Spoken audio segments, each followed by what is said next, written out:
What's going on, Orlando Magic fans? You guys are back with the six-man show. It is April 27th, 2020. I actually said April, not March this week. I'm here with my man, Luke Sylvia. Luke, how are you doing, my friend? Doing well, man. Just, same thing we've been doing. I feel like I say that every week, but it's true. It's still true. Have you put the announcement out there yet? Like the announcement that you got news on this week? I Yes. feel like you did. Yeah, yep. My boy, hashtag girl dad. It's true. Hashtag girl dad. Congratulations, man. That's so awesome. Thank you, man. So it's gonna be in October. So we're pumped. These months might kind of drag a little bit just because the anticipation's so high. I'm sure with the second kid it goes by a lot quicker, but this first kid just feels like she's been in there forever. Yep, I understand that. It does, like, the first kid, it's like, man, I just want the kid here so bad. And the second one you do, right? But then you're, like, faced with the reality, like, oh, my gosh, we're about to have two of these monsters. Yeah, and not to mention that you'll be ready. looking after one kid so much, and that takes up so much time in your day that the time will fly by because they keep you busy. It's true, man. It's absolutely true. So And right now, time has never gone on by so slow than it is right now. Anyway, so you to know add what? that on top of the first kid, insane. I maybe it has something to do with the pregnancy. It's so hard to kind of map out. My wife and I were due in like late August, early September. Us and the doctor have differing opinions on that. More so my wife, but What's the due date that you give me the breakdown? What's the due date? so this is the thing, right? I'm not going to go into conception. This isn't that type of podcast. We don't need to do that. Just No. give me the due dates. Okay. I'm only asking because my birthday's August 29th. I don't want anything else. Bro, my birthday's August 25th. Well, look at that. Dude, So how do we not know that? what was the due date? The due date is September 14th. Okay. The and reason that is funny is because Carmen's sister's birthday my wife's sister's birthday is September 14th. My wife's birthday is September 16th. My wife's father's birthday, my father-in-law, his birthday is September 16th. So going into this, Carmen's like, it can't be September 14th or September 16th. Right. So at our first appointment, when the doctor said September 14th, I just audibly lost it. Was laughing hysterically. My wife did not find it funny. Right. But the way that they're supposed to calculate the whole cycle, right, of pregnancy is supposed to go off of like their last time of the month. We don't have to go into that. All right. Sorry, fellas, if Please you're no. listening. Yeah. But so my wife calculated that and said we should be due like the last week of August. So the doctor said September 14th, and now they're like, oh my gosh, she's so big for where you're at in your pregnancy. And my wife's like, no, I just think I'm further along than you guys think. So, but we don't really know. PhD, Anyways, Carmen. what's up? Carmen's got her PhD. She's got her player hating degree. I know that for a fact. But no, she reads so many books and as I'm sure Lauren is reading nonstop about everything. So much. The girls do a great job with that kind of stuff. But yeah, so we'll see. It doesn't really make a big difference to me. Maybe it'll be August 29th. Maybe it'll be August 25th. Who knows? But coming this summer/fall, there's going to be a lot of babies in the six-man family. There is. So It'll be a busy time for. We're going to for do all our of us. best to keep grinding. But Right. you guys are in for a lot of, hey, what's going on, guys? The six-man show. We're super tired. Welcome back. So just bear with us, right? Right. Yeah. But that's phenomenal news, man. I'm so excited for you guys. You haven't decided on a name yet, right? Correct. A lot of Correct. things up in the air here. We just need to kind of, I don't know, get the name we can decide on. That's the hardest part of a child, I think, is getting the name. It's like Lauren talks about the other day. She said this is what they're going to be called by the rest of their life, so it's got to be good. No pressure. No pressure. So that is pretty crazy once you think about it. But that's where we're at. We're just still in the name stages and kind of trying to figure out what we're going to land on. Well, if I can give you or anybody out there advice, right, as far as like I'm not going to tell you what to name your kid, obviously, but this is my train of thought, and it comes from like the West Kardashian relationship, right? Okay. So like their son's name or their daughter's name is Chicago, right? I believe that's one of the daughter's names. When they announced that was going to be the name, they're like, "Oh, we're going to call her Shy." My thing is, if you already know you're going to call your kid by their nickname and not their real name before they're even born, it's probably not a good name. Right. If you're already trying to get away from it. Exactly. Mm-hmm. So that for anybody listening, that's my 2 cents there. Hashtag girl dad. Lots of. Sometimes I think about, maybe someday we'll try for number 3 and get a boy, but with my luck so far, it'll be another girl. So. Right. I don't know what you guys have discussed, but it's a lot to think about when you're talking about adding an addition to your family. Correct. So, yeah, huge thing. But that's awesome. Anyways, guys, we're going to get into a little bit of news here. I think we are going to lead something that we missed actually a few weeks back, that the number 1 overall high school prospect in the country, Jalen Green, announced that he was going to forego his college eligibility and join the G League. And then not too long after that, another 5-star prospect, Isaiah Todd, decommitted. What school was it? Michigan or Michigan State, you said? Michigan. He decommitted from Michigan, and then he's going to be also joining the G League. So if you have kind of missed what's going on like the last, I don't know, is it year and a half? Basically, the NBA has decided, I think it starts in the year 2022, that draft, that high school players are once again going to be eligible for the draft. Right. You also have the ability to forego your college eligibility, and certain what they deem as premier prospects will have the ability to skip college and just jump straight to the G League if they don't think they're quite ready for the real big time, the NBA. So we didn't really touch on that, a couple weeks ago when it happened, just for reasons. But Luke, give me your thoughts on that. So. Talk a little bit about that. How do you feel about this? What does it mean for college basketball? First of all, we all know the reason we didn't touch on it weeks back is because we need content to string along so that we can have something to talk about. We did it on purpose. We did it on purpose. That's why. No, man, but for real, this whole thing, I think it's great for the time being until they do officially have that in place where high school players can just go straight to the NBA. I'm pretty tired of one and dones in college. I think it kind of ruins the sport. Luckily I cheer for the University of Florida, so the last one and done we truly had was Bradley Beal. As a result, I've been able to enjoy teams. I've been able to cheer for them kind of closely like I do for, the NBA teams that we follow, and especially the Magic. You feel a bond with that team, and so you get sad when these players leave. But I just feel like the whole one and done thing had an expiration date on it from the beginning. It was kind of bound to fail. In terms of, it just doesn't make much sense. They're not even getting a 2-year degree by going to college. Why are we holding them there? So that's a whole other thing, but it does all tie into this. Jalen Green, Isaiah Todd. The interesting thing is they're creating this team in Southern California as a G League team, where they're essentially, at least with these two guys, are stacking them with each other. So I hate that. Pretty interesting. It does kind of take away, like, they could run the G League, which is pretty crazy. But there will be that, with them only being on that team, they won't be able to be brought up as a player on the NBA team. They can't get sent back and forth, which will be nice. The first stability the G League's really had in terms of players being on the team and the roster permanently for a whole year that we've ever seen. So good players anyway. Right. Yeah.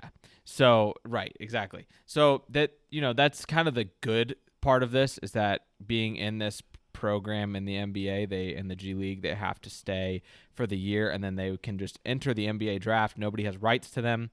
I think that it is a good move.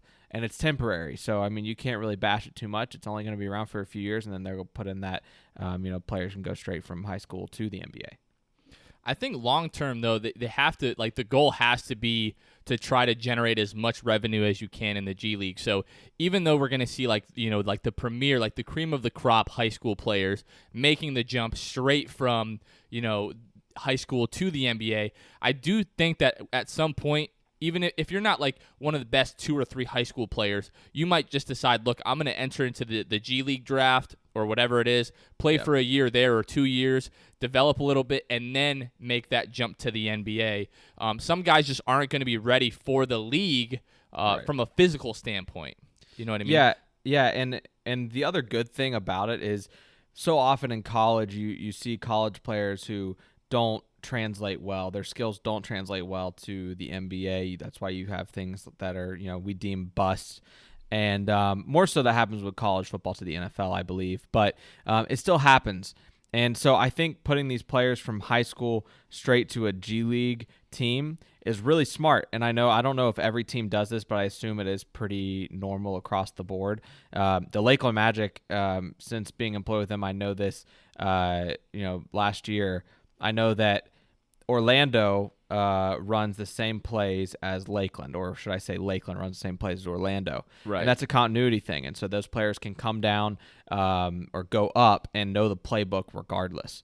And also there's that speed and just the speed of G League is closer to the NBA than that is college to the NBA. Also just simply better players. There's different rule differences and stuff like that. Yeah, and it gets them better acclimated. But I do think that part is necessary to kind of start building that continuity between those those guys. They're so young already, and to throw them in from college to the NBA, especially one and done guys who don't even get a chance to acclimate to college and then they get thrown in the NBA, it's just kind of a whole mess in itself, and it really doesn't set the players up to succeed. So I do think that this is the right move. I think that we'll see a lot of growth from those players, Jalen Green, Isaiah Todd, going to the NBA. Whereas, if they would stay 1 year in college, who knows? Maybe their career won't go the same, doesn't have the same trajectory.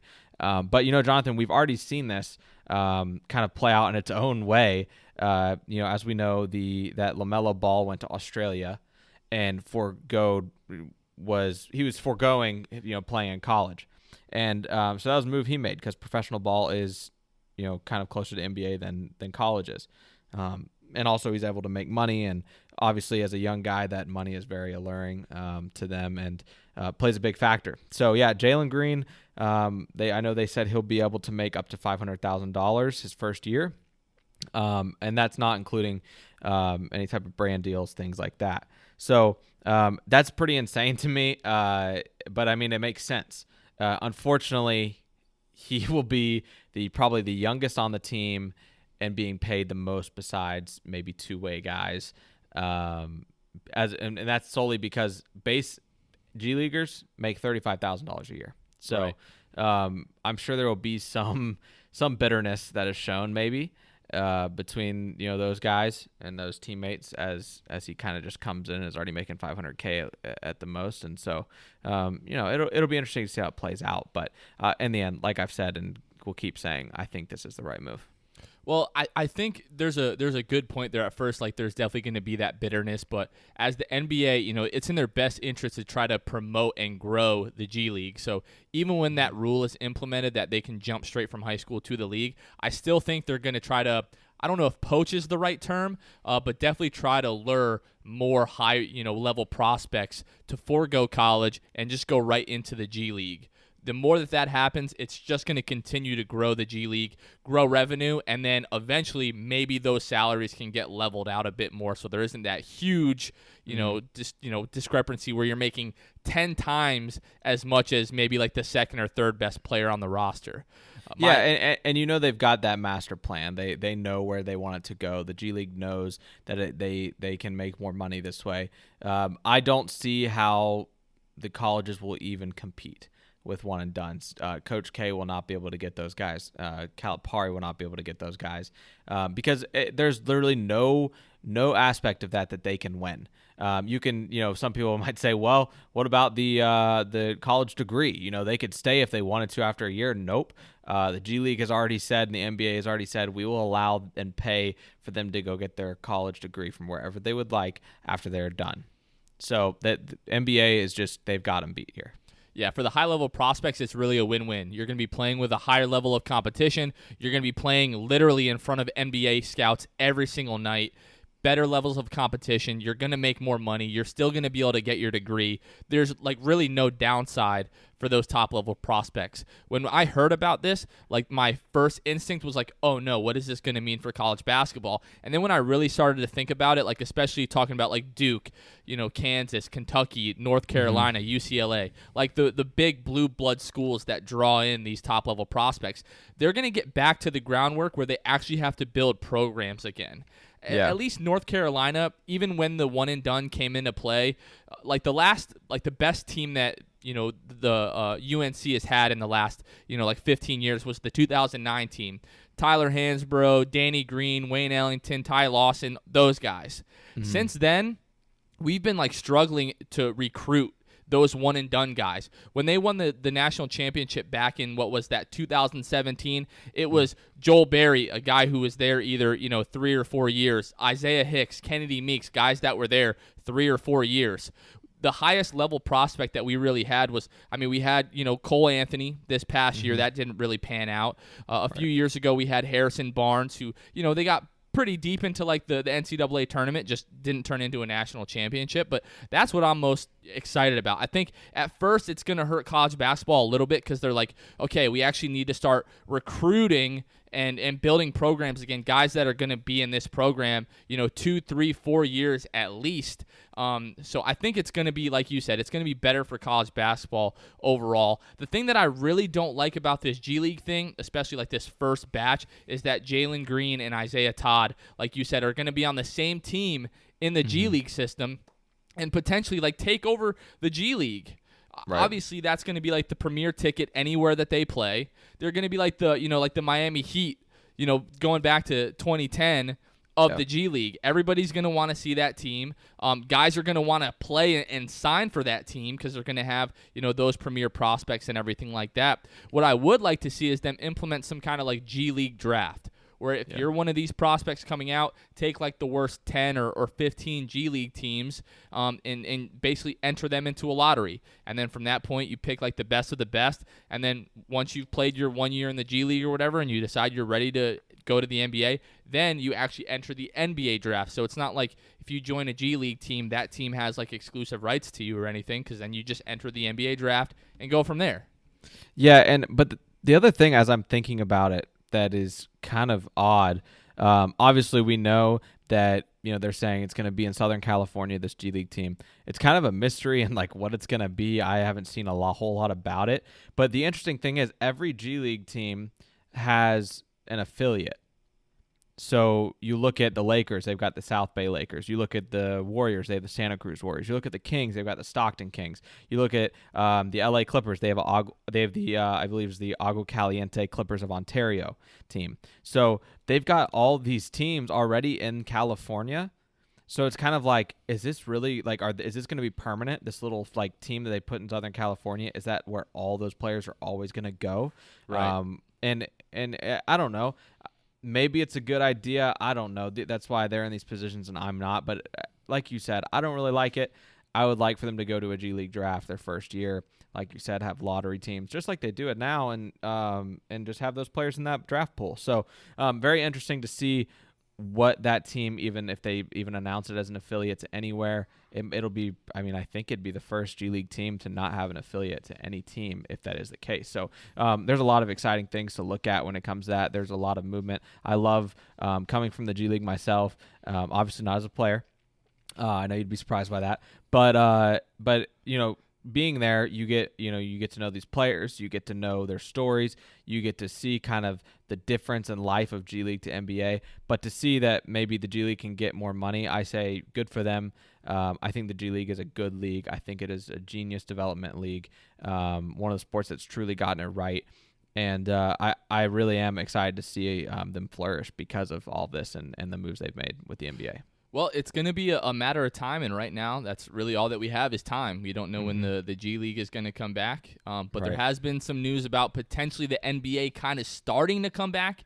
If we want to talk about that now, Woj tweeted out either yesterday or the day before that the NBA has started kind of like preliminary talks as far as in states where, like the COVID restrictions have been eased up a bit, allowing teams in those states to get their players back into individual workouts at team facilities. The other part of that is some teams are going to be trying to get their players to those states and to try to find facilities where players can get back into individual workouts. So it's not like, in a state like Florida, for example, it seems like we're going to be one of those states that on May 1st, I think is going to be good to go with players getting back to individual workouts. They don't want the Magic and the Heat to have huge, advantages over, these other teams if we do actually get back to play. So thoughts on that, Luke?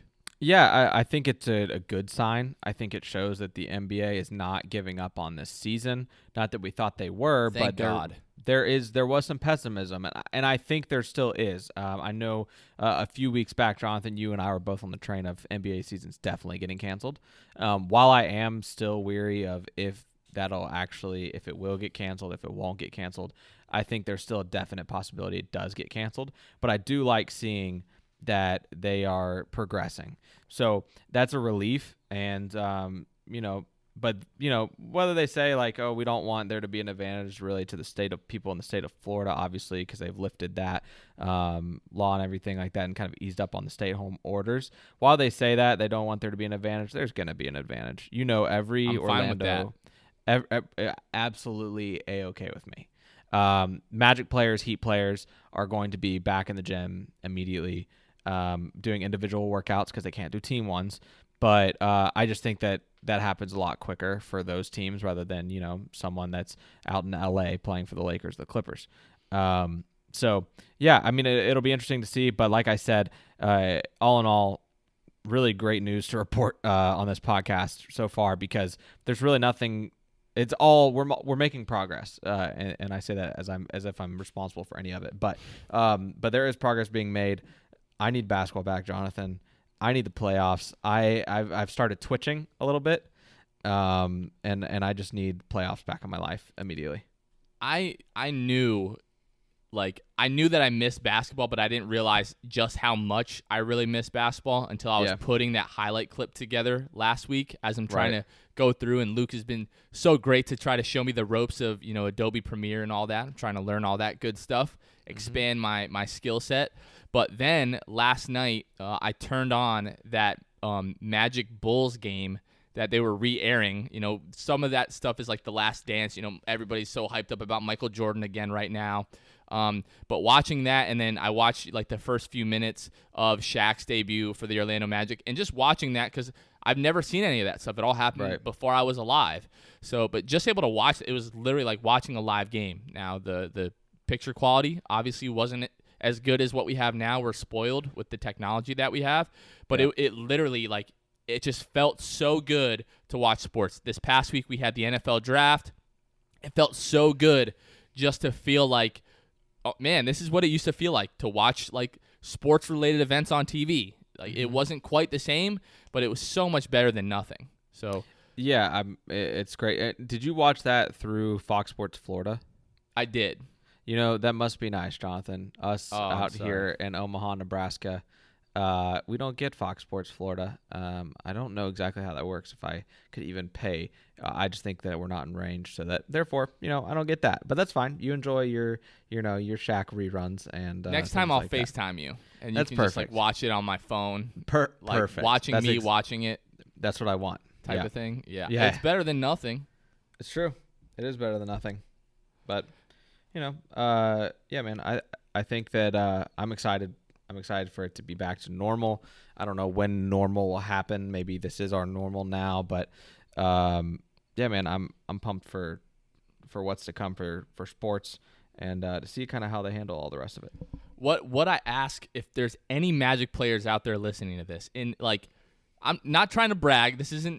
We're not bragging, but we had Jonathan Isaac on the podcast a couple weeks ago. You're not lying. Last week, we had Drew Gooden on the podcast, very reputable YouTuber. If you haven't listened to that episode, go check that out. But lately, the attention of the pod has upticked a little bit, so you never know who's listening. Right. But Magic players, if there is ever a time where you are going to go into the gym and bring your phone and make those Instagram posts, this is the time.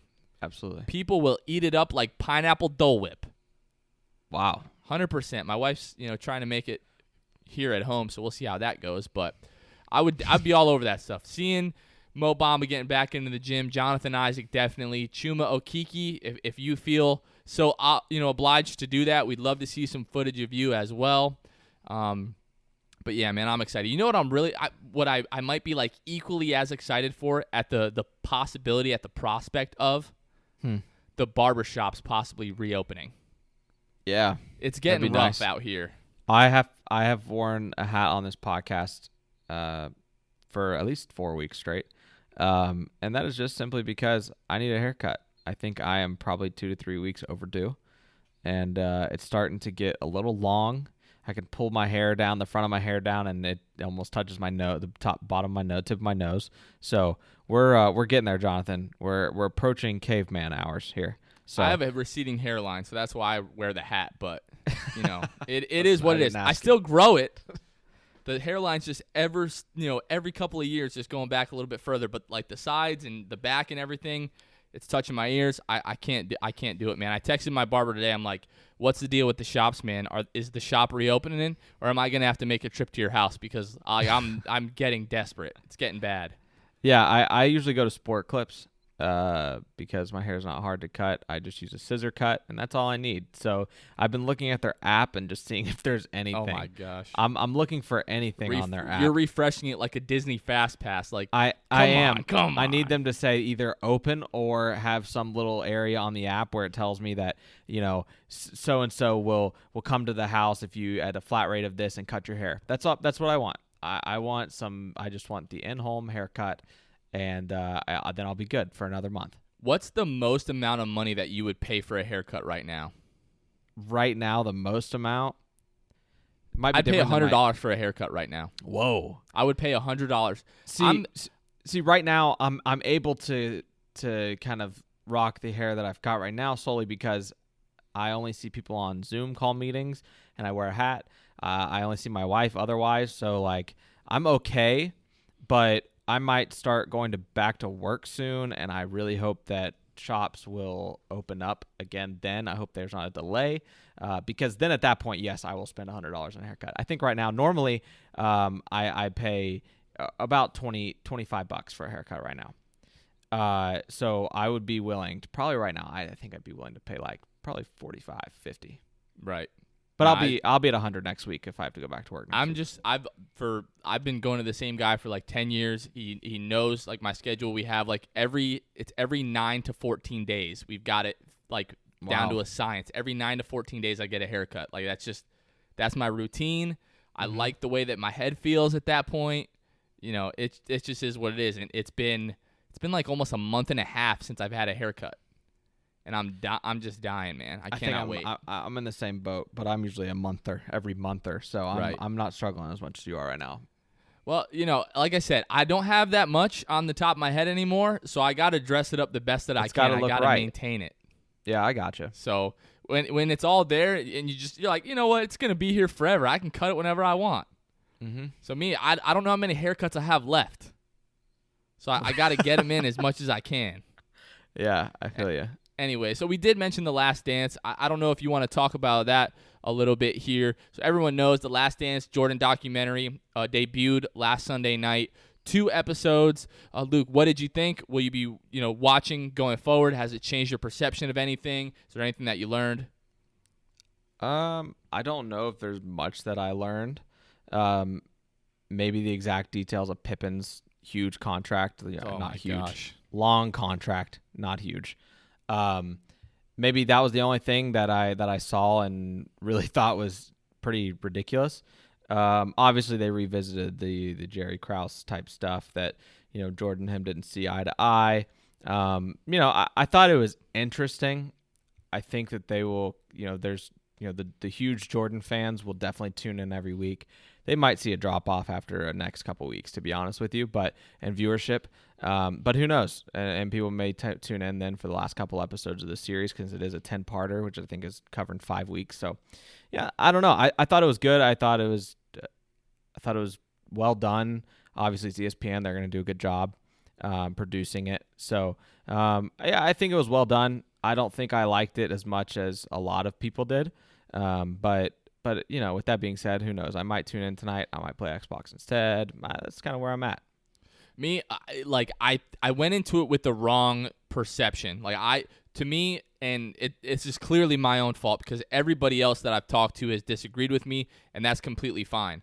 Going into this, I thought we were just going to be looking at nothing but behind the scenes stuff of Jordan from that 98 season. Yeah, that is the stuff that when that was on the screen during those first 2 parts the other night, I was glued in. I was completely locked in, and I was like, this is awesome. Mm-hmm. It was so much as a lot of the Michael Jordan backstory stuff I've heard a million times, right? Right. So that stuff I was like, okay, I know this. They're doing it pretty well. They're jumping back and forth a lot, but I wasn't a huge fan of that, but some people disagree with me on that as well. But like a lot of the dramatic stuff, like the Jerry Krause, Phil Jackson, Scottie Pippen stuff, I really didn't find that interesting. I didn't really care for it all that much. But from what I've heard is that as this documentary gets deeper and deeper, like the Jordan stuff really gets fleshed out. You see so much behind the scenes footage from that season, like what they're calling the unprecedented access and everything like that. So that's what I'm really excited for. So I'm definitely going to keep watching, mainly because there's nothing else on. And whatever. I want to check it out. So, but they did say that was ESPN's like most viewed documentary in history, like already. Yeah. So it'll be pretty interesting. I don't know if you heard that. It seems like, and I don't know why we didn't hear about this earlier, but Kobe's final season was filmed in much of the same way as Michael Jordan's 98 season, like unprecedented access, behind the scenes stuff. I guess they're working on that documentary as well. Mm-hmm. Definitely can't wait for that. Yeah, that'll be interesting. Obviously, because of his passing, everyone will be glued to the news of when that will be out. I think that that's definitely something I'm going to be tuning into. And it'll be interesting because that Lakers team was not good at all his final season. No. So it'll be interesting to kind of see his mindset, see if he still had that competitive fire his last season, or if he was just kind of, being nice to the guys and mentoring them and knowing it was his final season. So I'm interested to see when that happens. Who knows when they'll bring that out, man. This footage of Jordan in 98, 20 years ago, 22 years ago, it finally is coming out. And a lot of that was because MJ was withholding the footage. So who knows? I don't know. I hope this Kobe Bryant stuff comes out way sooner than the Jordan stuff did. Because who knows? I just think that'd be very interesting. I think it'll be a little bit different because like the last, especially the last like 2 years, definitely the last season, just Kobe's interaction with like the media and like what seemed to be his teammates, especially like he was almost trying to change the perception of him as like this old crotchety guy to this like fun-loving, like family-oriented guy. So I think just because of that change of perception, it might be a little bit different. But like you said, we'll have to wait and see. So, but that's pretty much it for the news this week, guys. If you guys have listened up to this point, now we're going to get into the semifinals of the Dinwiddie Cup. This is week 5. Next week, we'll be covering the finals and ending the Dinwiddie Cup. But right now, we are getting into our final 4. 4 teams left. We have Milwaukee that is going to take on the Los Angeles Clippers.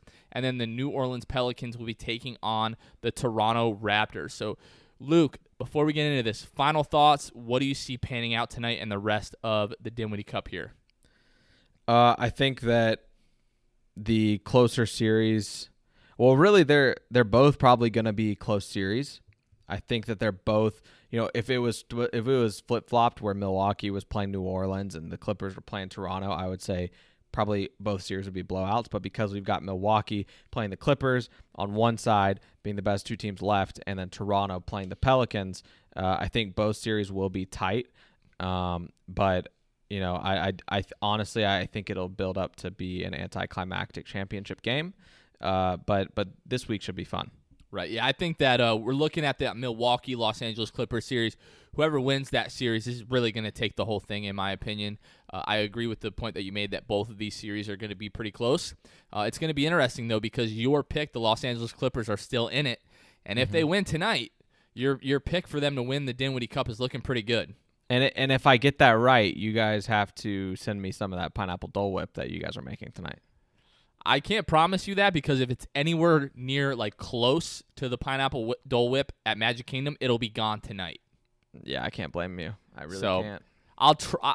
I don't even want to lie to you and say that I'll try. You got like a 10% chance of that, to be honest. I will tell you that. I'll tell you how it goes one way or the other. If it's good, then you guys will be able to make it. Avert some risk there, and there you go. We might be going to the store tonight if you say it's incredible. So all right.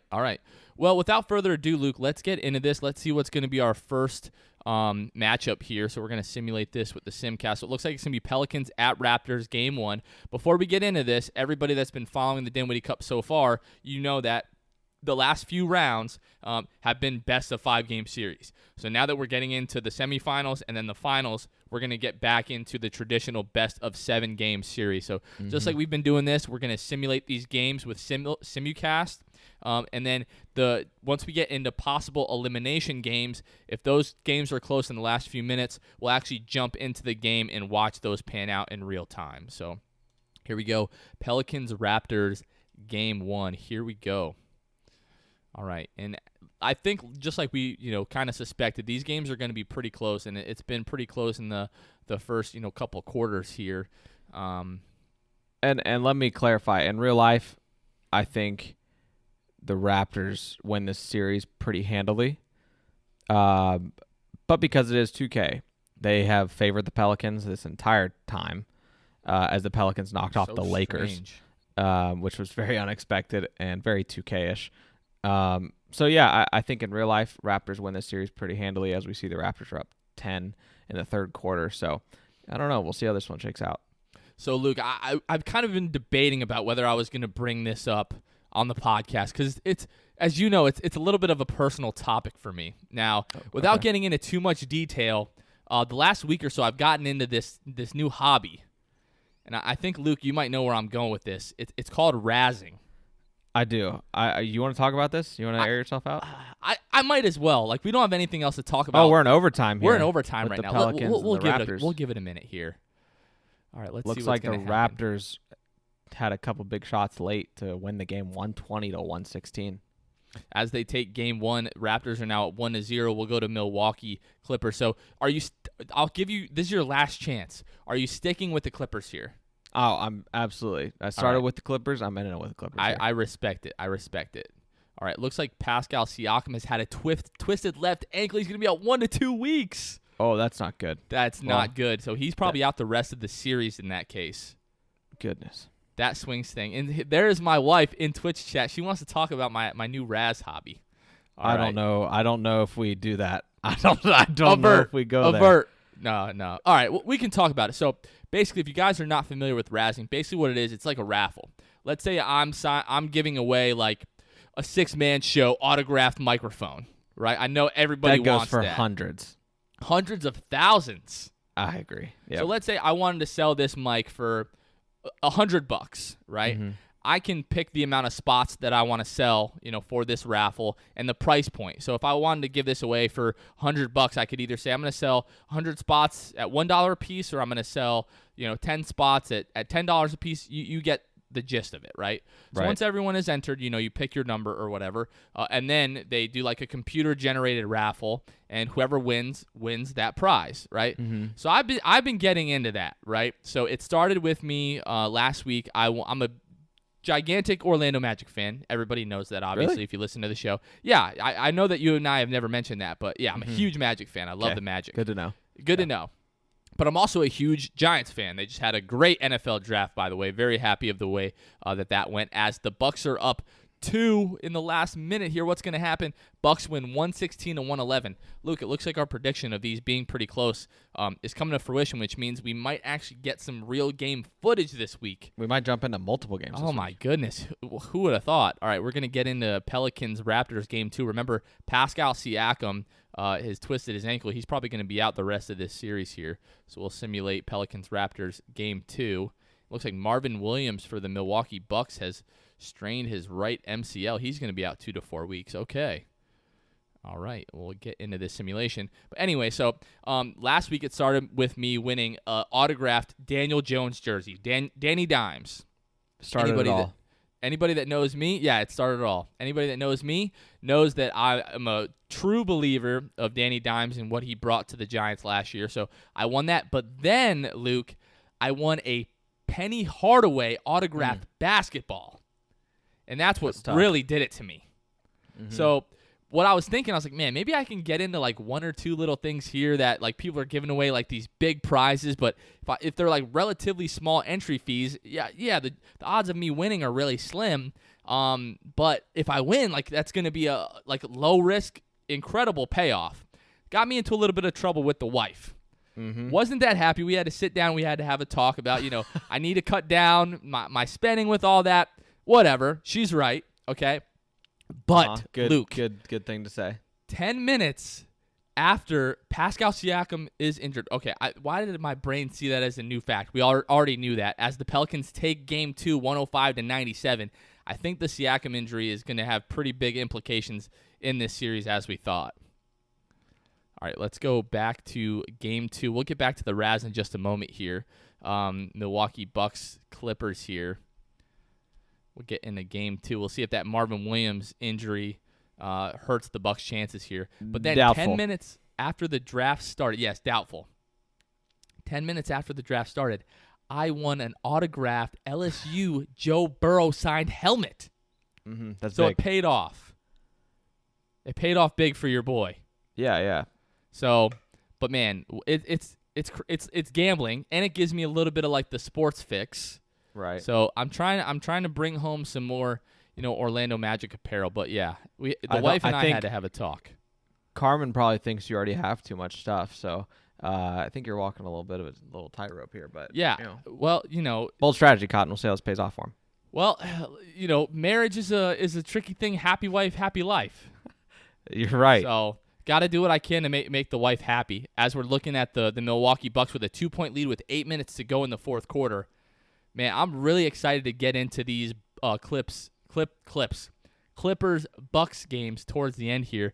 Looks like our guy, I think that's Ricardo there. Hi, Jonathan and Luke. Hope you're doing well. We're doing well, man. Luke, Ricardo is a huge fan out of Puerto Rico. I think he's our biggest fan out of Puerto Rico. Probably the biggest Magic fan in Puerto Rico.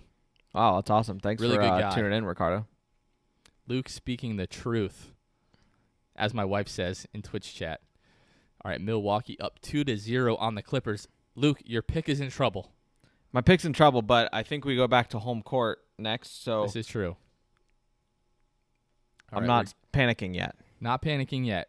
It's not a series until someone wins a game on the road, as they say. I've heard that a time or two in my life. And the Pelicans jumping all over the Raptors to start this game as they're up 34-14 in the first quarter. They're taking them to the woodshed here in Game 3. I think if you would have told us that Pascal Siakam was going to get injured in the first game and miss the rest of the series, we would have picked the Pelicans to do exactly what they're doing right now. Absolutely. Which is kill the Raptors. Yeah, they're smoking them right now. Speaking of the Raptors, you sent me a text earlier that I think Josh Robbins sent out that some entity is like doing a simulation of the possible playoff matchups. Stratomatic. Yep. Stratomatic is the name.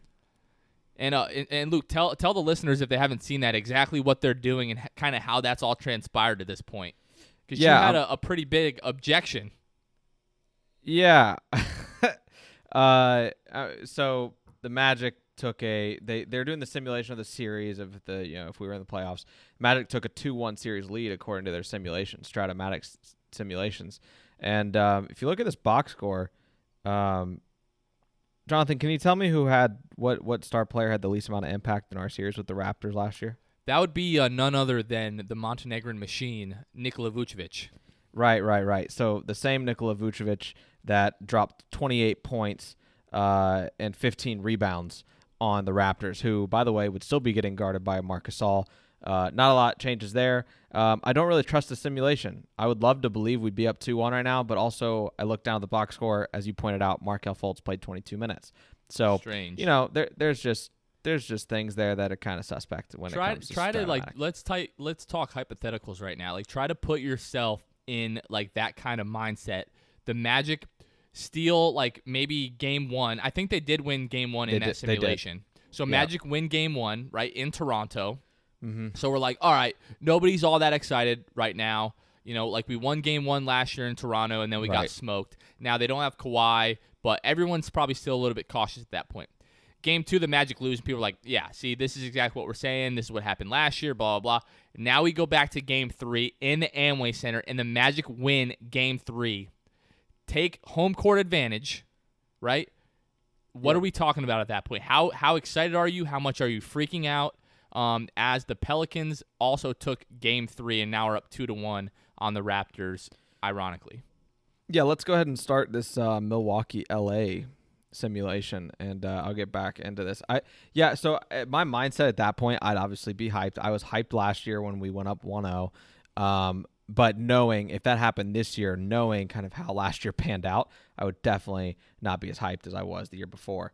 But yeah, at this point, if we're up 2-1, we have another home game where we could go up 3-1.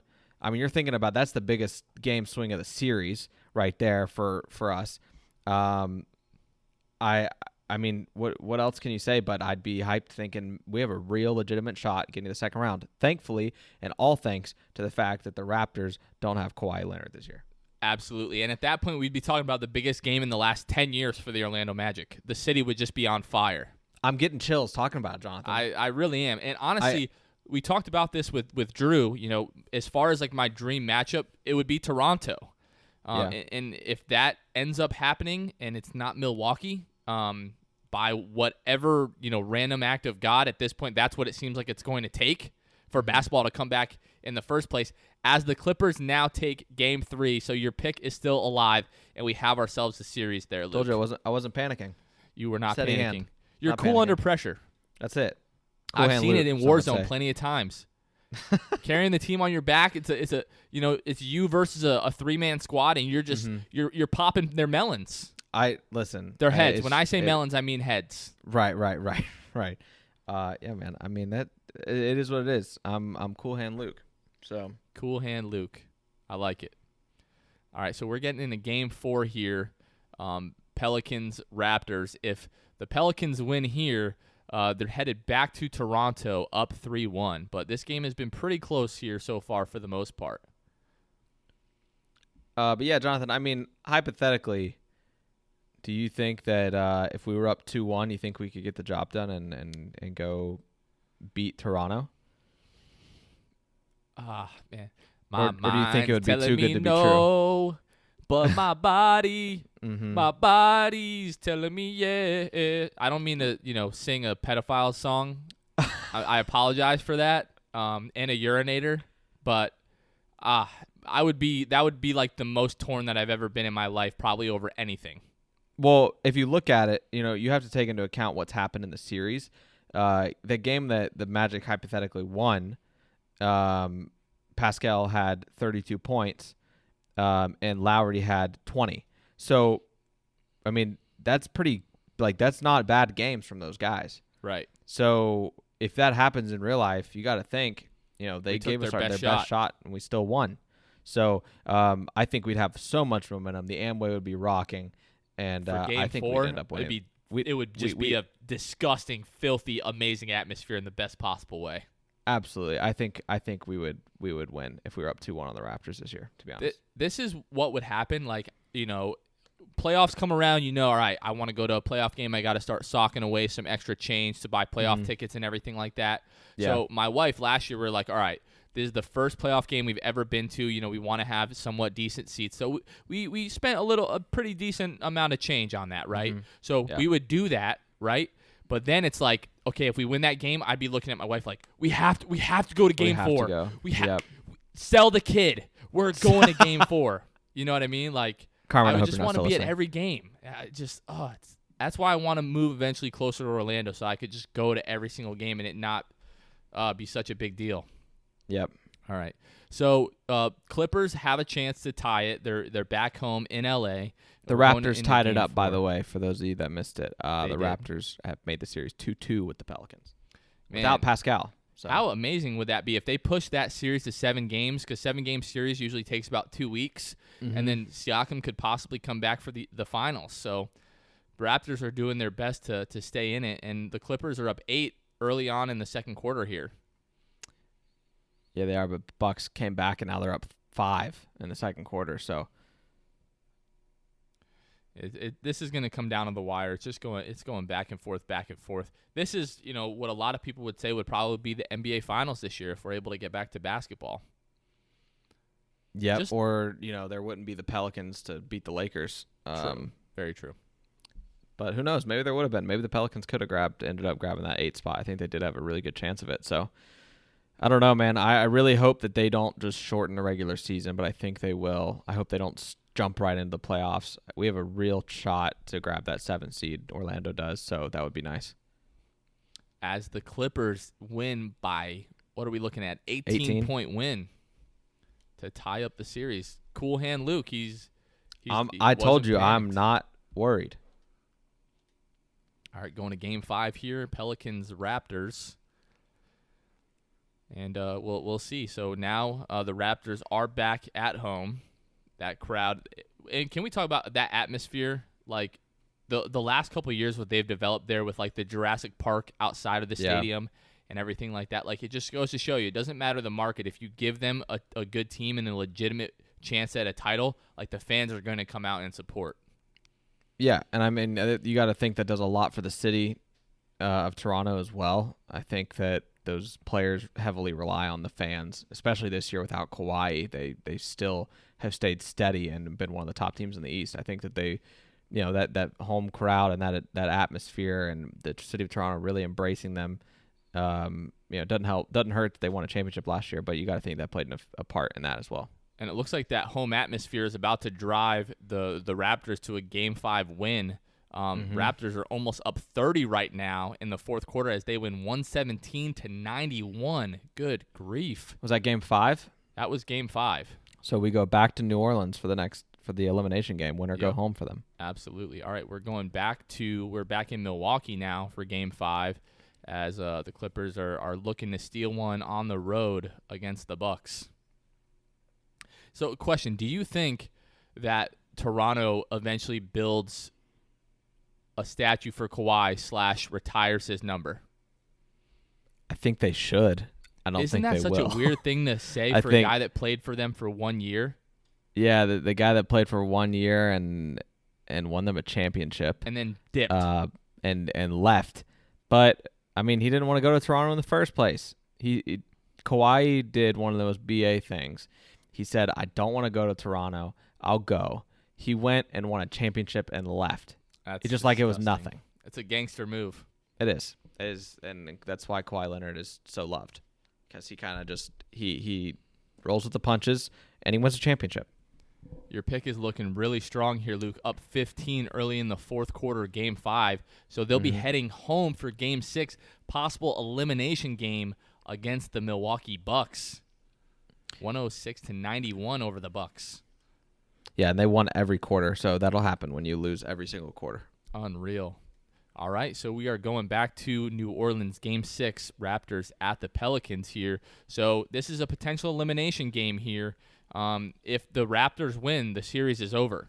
So if it is close to the end of the game, we will jump in. We will be jumping in.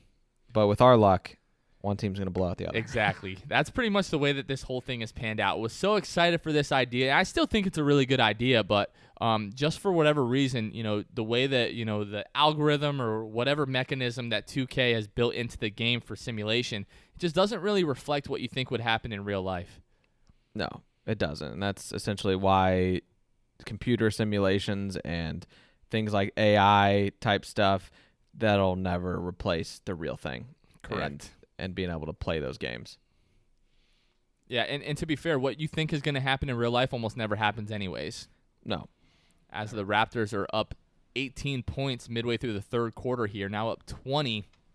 It looks like the Raptors are going to take this without Siakam somehow. I mean, we completely wrote them off after that injury, and they have just continued to fight and just play their butts off in this series. The Pelicans, it looks like their gas has finally ran out here. Yeah, I mean, you look at that, what 2K tells us, Zion Williamson fatigued, Brandon Ingram fatigued. So, they ran their guys into the ground, and that's something you have to learn with young guys and the young team is kind of realizing what their limits are. So even did it say Pascal played? So it looks like the original diagnosis was 1 to 2 weeks on Siakam. So it looks like it was more the 1 week, and then he probably came back after they were down 2-1. And then brought them all the way back and was able to carry them through that series. But yeah, Siakam just with the heroic effort coming back and double. Yeah, into the absolutely. Championship. All right, well here we go, Luke. This is our last chance of the night at a potential live action game actually getting into this here. We thought we were going to, but then the last couple of games here have been blowouts with the Clippers with the potential to close out the series here. We're going to get into it. So Clippers win this, it's over, and it would be the Clippers and the Raptors. As the Clippers are up 16 right now. In the first quarter, just won that first quarter 32-14. Good Never grief. never good when you can only put up 14 in the first quarter. Not good at all. Now, real life implications. Giannis loses this series. The Milwaukee Bucks get blown out in like 2 of the last 3 games. What happens? And Milwaukee? In Milwaukee. Man, I'm not sure what happens. That's really hard to say, but Giannis still has another year on his contract. He probably just plays through his contract. Then I think they might blow it up if Giannis says, when I'm a free agent, I'm not coming back. All right, this is Luke. I think we're going to be able to get into some basketball here. You think so? Because the Clippers are. All right, let's look. Last 2 minutes. It's a 6-point game. Yep. To heck with it. Let's get in here. Let's see a little bit of this. Why not? Right? What have we got to lose? We haven't seen live action in like 2 weeks in this tournament. Yeah. So we're going to get into it here. Clippers up 102-96 with 1:50 seconds left. If the Bucks can, get a stop and hit a quick 3, we're looking at a close game here. Let me go down, choose sides, make sure the computer is running this here. All right, let's get into this here. All right, the Clippers are inbounding the ball to Reggie Jackson. Shot from the elbow. Back. Green bean gets it to go. They go 8. Up 8 with 1:43 to go, and it is already looking very bleak for the Bucks. Yeah, you got Giannis kind of playing iso ball. I mean, he's got the Gatorade symbol. Screen from Lopez, and he can't get it to go. Kawhi gets the rebound. They're all gassed right now, but I don't think it matters. Your pick is looking really good here, Luke. It looks like they're just one bucket away from just punching their ticket. Kawhi from the right elbow. It's good. Clippers are up 10, 120 to go. This is over. Your pick is looking good. Clinching, I guess, the East/Western Conference Finals on their home floor. And I would love to see this happen in real life because, long shot it would happen for Toronto, but you get Kawhi going back to Toronto to try to win a championship against the team he just won with. That would be pretty crazy. And I think that's a storyline we stick with here as Kawhi takes to the basket, kind of throws up something, and gets fouled by Giannis. All right. Makes the first free throw. Here comes the second. And they are back up 10. Yeah, that would just be like, you win us a championship. Could they even be mad at that point? No. All right. There would be no boos for Kawhi in Toronto if he came there for the finals. Well, I'm talking like it's Game 4 in Toronto. The Clippers are up 3-0. They're bringing out the yellow rope. The LOB is making its way to the floor. Clippers are up 15 with 3 minutes to go. Are the Raptors fans booing, or are they just cheering in appreciation and thanks? I think at that point you're getting spanked already. You're down 3-0. I think that you're probably cheering at that point. It's Kawhi. He won you a ship. You get to see him have it, win another one. So I think that they'd be just fine. Especially if you're booing anyone at that point, it's probably your home team. Right. Yeah. Absolutely. So 12 seconds left. Clippers up 10, and here they are. They're punching their ticket to the NBA Finals as Lou Will is just going to dribble the clock out here. And it is all but official. There we go. And you know who's first out on the floor if Kawhi wins that championship in Toronto? Who is that? Nav Bhatia, the super fan. The super fan. For Toronto. He's a big Hyundai guy. Yes. And loves him some Kawhi as he should. So, as you see, the Clippers closed it out. Not really surprised after we jumped in and Kawhi put the game away pretty quickly. And us Magic fans know what it's like to be involved and invested in a game, and Kawhi kind of just makes everything. Put your hopes away. So the field is set. It's going to be Clippers against the Raptors in the finals. We'll switch this up next week so that the Clippers have the home court advantage there. But just a quick note about Nav Bhatia, like you mentioned a moment ago. Last year when I was at Game 3, I was sitting in like the 17th row or something off of the floor. His seat was like right in front of me on the floor, and just to see that guy before the game, just anybody and everybody that came up to him to talk to him or take a picture, like couldn't be from a distance obviously, but couldn't seem to be a nicer guy, more friendly and gracious with his time to not only Raptors fans, but there were Magic fans coming up to him, and I came and I was like, bro, what are you doing? Yeah, like you're making friends with the enemy right now. I'm that kind of guy, though. It comes to the playoffs. I don't care if my grandma's on the other team. She's losing. She's losing. You know what I mean? So, Uh-huh. Well, Luke, it's been a long journey these first 5 weeks, but we've got our final set, the Clippers and the Raptors. Predictions here. You've been with the Clippers the whole way, so I don't think you're going to stray away from your pick now. No, I mean, Clippers won 4-2 against Milwaukee, who was the second-best team in this playoff, and they won 4-2. So I think next week it probably ends up being 4-1. I think it won't be very dramatic. Well, you guys will have to tune in next week to check that out. So, Luke, before we sign off here, man, do you have anything else for the fans? No, nothing else, guys. Only thing is, like Jonathan mentioned, we did have an interview recently with Drew Gooden, the YouTuber, not the basketball player.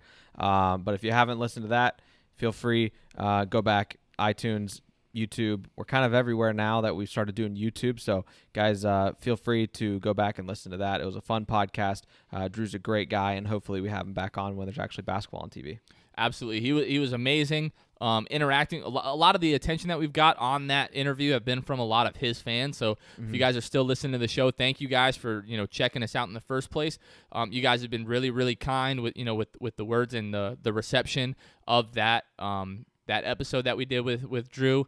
And it's clear how much his fans, really appreciate what he does, and they really want to hear him talk more sports. So that's been pretty cool to see as well. Like Luke mentioned, I don't know, we haven't really mentioned that. We kind of failed to mention that in the last couple of weeks. We're now uploading every single episode to YouTube. So like myself and Luke during the workday, especially if YouTube is the place that, you really get a lot of your, content and you listen to a lot of your podcasts, you can see our beautiful faces while you do that, or, ugly faces, Nope. Beauty is in the eye of the beholder. Beautiful. But I think I'm beautiful, Luke. You're beautiful as well, my friend. Pause. Thank you. I appreciate that. Yeah, no problem. I'm sure Lauren would agree. So this is getting weird now. We don't have anything else to talk about. Here. We're gonna end the episode like that. Thank you guys so much for listening to the Six Man Show. Next week I won't be creepy and compliment Luke like that. I think I might have overstepped a boundary there. We're gonna have to talk off air about that. But thank you guys for listening. We'll catch you guys next time. See ya.